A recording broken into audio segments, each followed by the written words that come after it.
మ్మ్.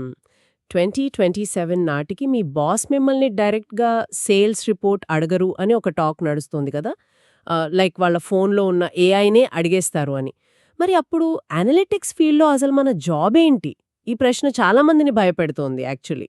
అవును, correct. So ఈ రోజు మన డీప్ డైవ్లో అసలు ఏఐ టెక్నాలజీతో డేటా అండ్ బిజినెస్ అనలిటిక్స్ రంగం ఎలా మారుతోంది, ఒక బిగినర్గా జాబ్ సాధించడానికి 9 దశల రోడ్ మ్యాప్ ఏంటి, అలాగే నేరేష్ ఐటీ ట్రైనింగ్ ఇందులో ఎలా హెల్ప్ అవుతుంది అనే విషయాలను లోతుగా విశ్లేషిద్దాం. ఎగ్జాక్ట్లీ.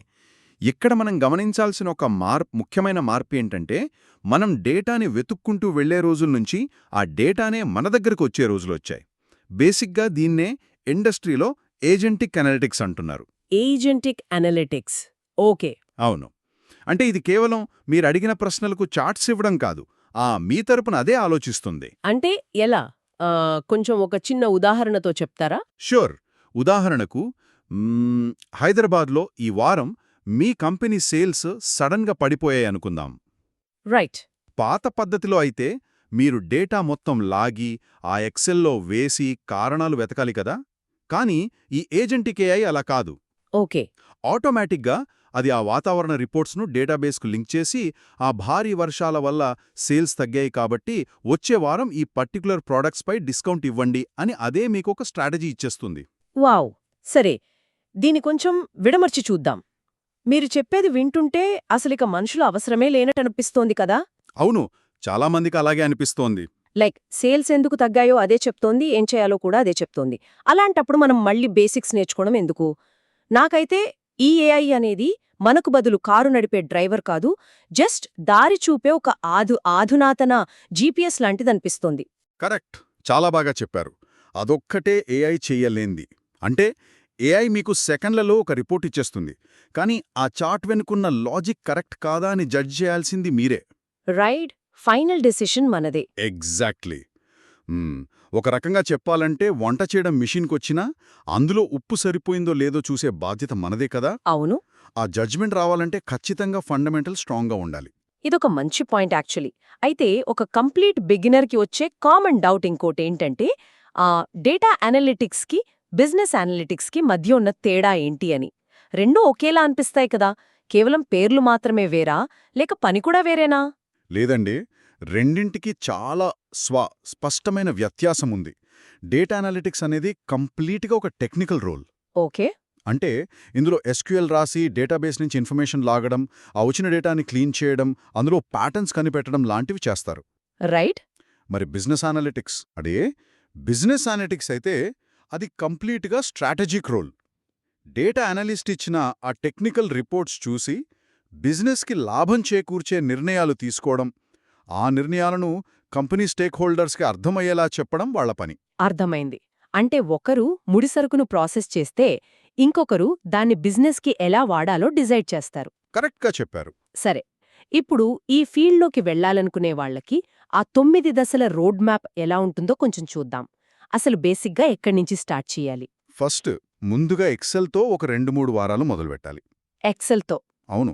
డేటా ఎలా ఉంటుంది, దాన్ని బేసిక్గా ఎలా ఫిల్టర్ చెయ్యాలి అనేది ఇక్కడే నేర్చుకుంటారు. ఆ తర్వాత ఎస్క్యూఎల్కి వెళ్ళాలి. ఇది చాలా చాలా ముఖ్యం. అవునా?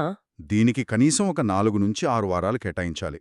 ఎందుకంటే డేటాబేస్లోని వేరువేరు టేబుల్స్ని జాయిన్ చేయడం, కాంప్లెక్స్ క్వెరీస్ రాయడం అనేది కేవలం కమాండ్స్ గుర్తుపెట్టుకుంటే వచ్చేది కాదు. రైట్. లాజికల్గా ఆలోచించటం నేర్చుకోవాలి. అవును. అయితే ఈ రోడ్ మ్యాప్లో చాలామంది ఆ స్టాటిస్టిక్స్ని పెద్దగా పట్టించుకోరు అని విన్నాను. నేరుగా టూల్స్ నేర్చుకుందామని జంప్ అవుతారు కదా. అవును. కానీ నాకనిపించేదేంటంటే, స్టాటిస్టిక్స్ లేకుండా అనలిటిక్స్ టూల్స్ వాడటం అంటే లైక్ చేతిలో దిక్సూచి ఉండి మ్యాప్ లేనట్టే. ఎగ్జాక్ట్లీ. మనం ఉత్తరం వైపు వెడుతున్నామని తెలుస్తుంది కానీ ఆ దారిలో గుంతలున్నాయా, కొండలున్నాయా అర్థం కాదు. అది పర్ఫెక్ట్ అనాలజీ. మీ దగ్గరున్న డేటా నార్మల్గా ఉందా, లేక అందులో ఏమైనా ఎర్రర్స్ ఉన్నాయా అనేది ఆ మ్యాప్ లాంటి స్టాటిస్టిక్స్ మాత్రమే చెప్తుంది. రైట్. ఆ తర్వాతే పవర్ బిఐ లాంటి విజువలైజేషన్ టూల్స్, ఆ పైథాన్ లాంటి ప్రోగ్రామింగ్ లాంగ్వేజెస్ నేర్చుకోవాలి. ఫైనల్గా ఇప్పుడున్న ఈ ఏఐ టూల్స్ని వాడటం నేర్చుకుని కొన్ని రియల్ వరల్డ్ ప్రాజెక్ట్స్ చేయాలి. ఓకే.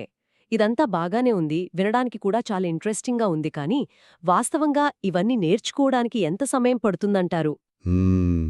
కన్సిస్టెంట్గా ప్రాక్టీస్ చేస్తే ఒక 6 నుంచి 12 నెలల్లో ఈ స్కిల్స్ నేర్చుకోవచ్చు. 6-12 నెలలు ఓకే. అవును. మన ఇండియాలో ఫ్రెషర్స్కి ఇప్పుడు 3.5 నుంచి 7 లక్షల వరకు ప్యాకేజ్ వస్తుంది బేసిక్గా. Wow, nice. అయితే ఆ 7 లక్షల ప్యాకేజ్ ఎవరికొస్తుందంటే ఏ టూల్ ఎలా వాడాలో తెలిసిన వాళ్ళకి కాదు, ఏ సమయంలో ఏ టూల్ వాడాలో తెలిసిన వాళ్ళకి. అవును, కరెక్ట్. కానీ ఇంట్లో కూర్చుని సొంతంగా నేర్చుకుంటున్నప్పుడు వచ్చే పెద్ద ప్రాబ్లం ఏంటంటే, ఒక ఎస్క్యూఎల్ క్వెరీ రాస్తాం, ఒక ఎర్రర్ వస్తుందనుకోండి. మ్మ్.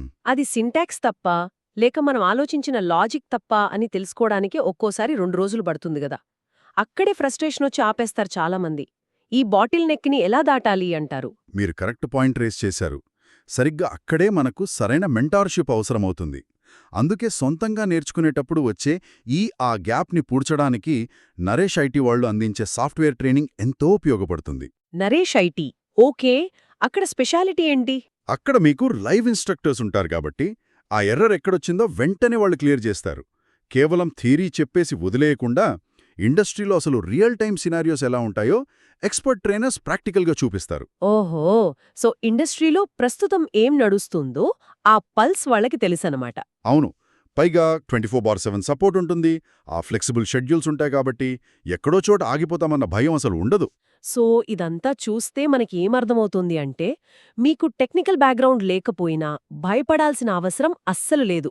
నరేష్ ఐటీ లాంటి సరైన గైడెన్స్ మరియు మీలో పట్టుదల ఉంటే ఈ అనలిటిక్స్ రంగంలో ఖచ్చితంగా సెటిల్ అవ్వొచ్చు. 100%. టెక్నికల్ టూల్స్ ఏవైనా వస్తాయి పోతాయి, కానీ ఆ ప్రాబ్లమ్ సాల్వింగ్, బిజినెస్ని అర్థం చేసుకోవడం, డేటాతో కథ చెప్పడం లాంటివి ఎప్పటికీ డిమాండ్లో ఉండే స్కిల్స్. కరెక్ట్.